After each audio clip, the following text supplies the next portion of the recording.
Bismillahirrahmanirrahim. Assalamualaikum warahmatullahi wabarakatuh. Syukur alhamdulillah kita masih dipertemukan kembali di channel ini.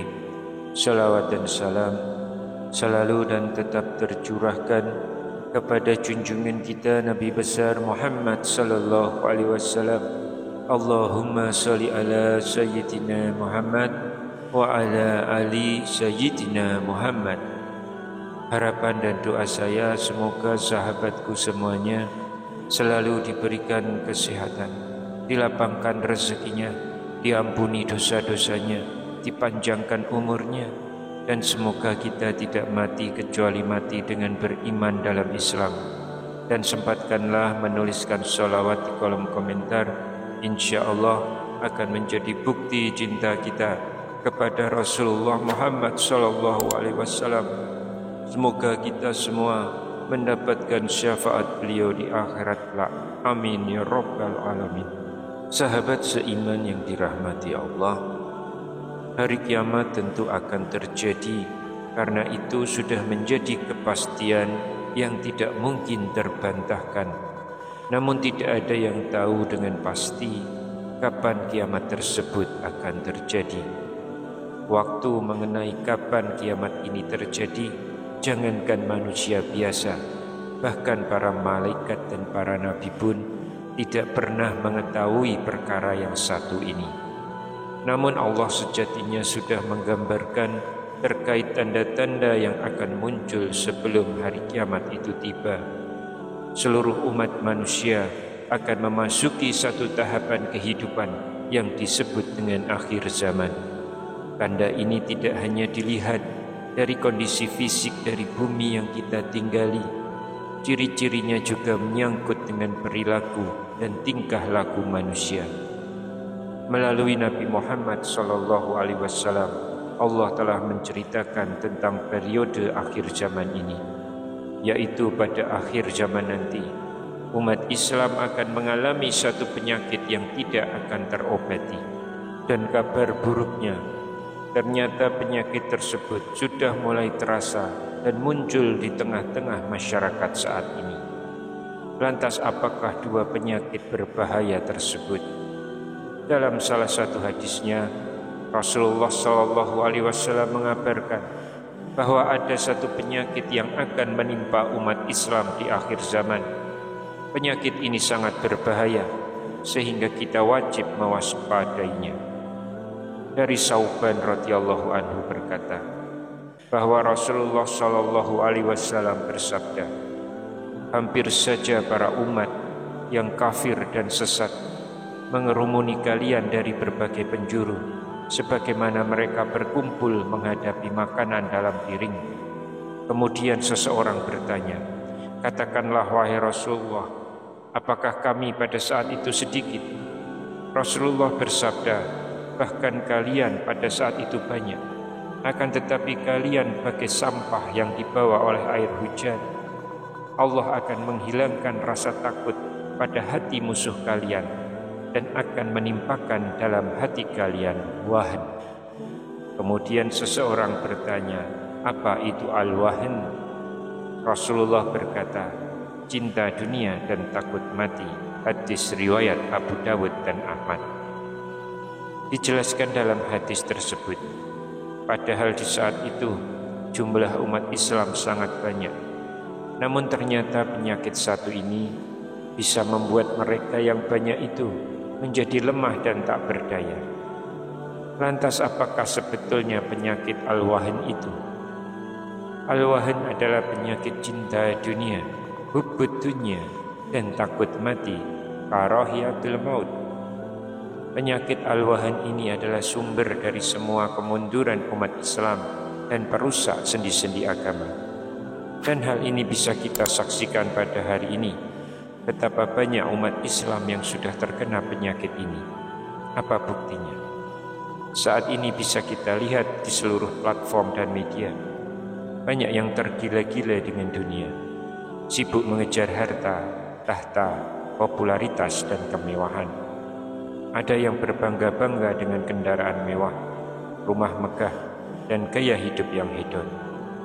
Kecintaan terhadap dunia begitu berlebihan, sehingga lupa kehidupan akhirat yang sifatnya kekal abadi. Perilaku umat yang materialistis ini menyebabkan rusaknya agama yang berujung pada kehinaan.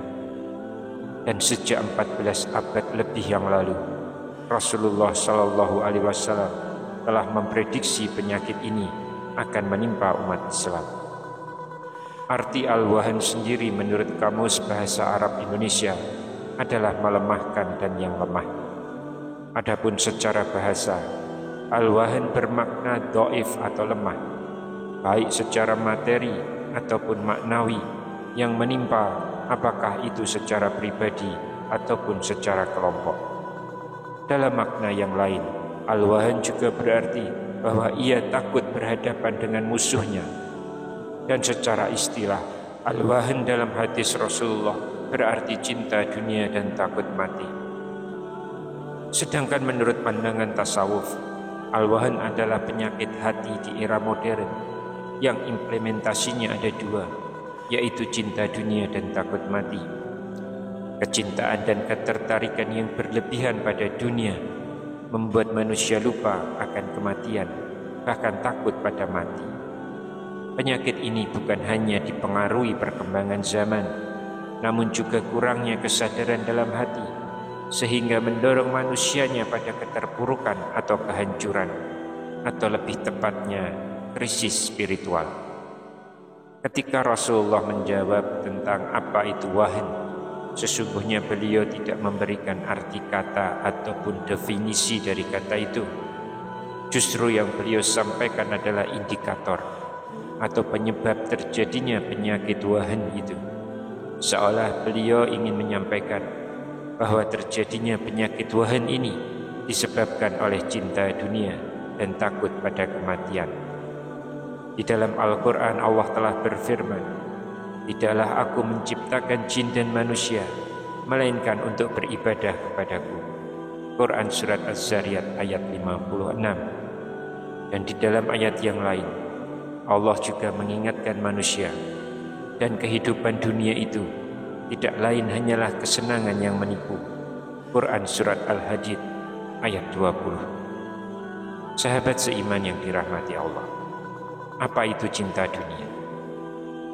Jenis penyakit inilah yang membuat umat Islam menjadi lemah sehingga tidak berdaya. Apabila seorang muslim memiliki penyakit ini, maka seketika akan lupa terhadap tugasnya, yaitu beribadah kepada Allah Subhanahu wa Ta'ala.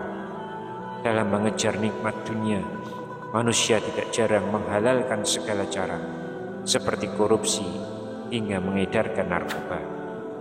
Allah sudah memberi peringatan kepada manusia agar tidak berlebihan dalam mengejar kesenangan dunia, karena semuanya hanya sementara. Lalu yang kedua, apa itu takut mati? Ini adalah penyakit yang kedua, yaitu takut mati yang disebabkan oleh lemahnya iman dalam diri. Orang-orang yang takut menghadapi kematian pada dasarnya sadar bahwa mereka memiliki amal yang sedikit, sehingga takut dengan siksa kubur dan hari penghakiman. Terkait hal ini, Rasulullah pernah menyebutkan bahwa orang yang paling cerdas adalah orang yang selalu mengingat kematian dan mempersiapkan bekal untuk akhiratnya. Namun beda halnya dengan mereka yang mengikuti hawa nafsu semata. Perilaku buruk dan maksiat sudah pasti tidak dapat dihindari. Para ulama berpendapat bahwa takut yang dimaksud terbagi ke dalam dua golongan.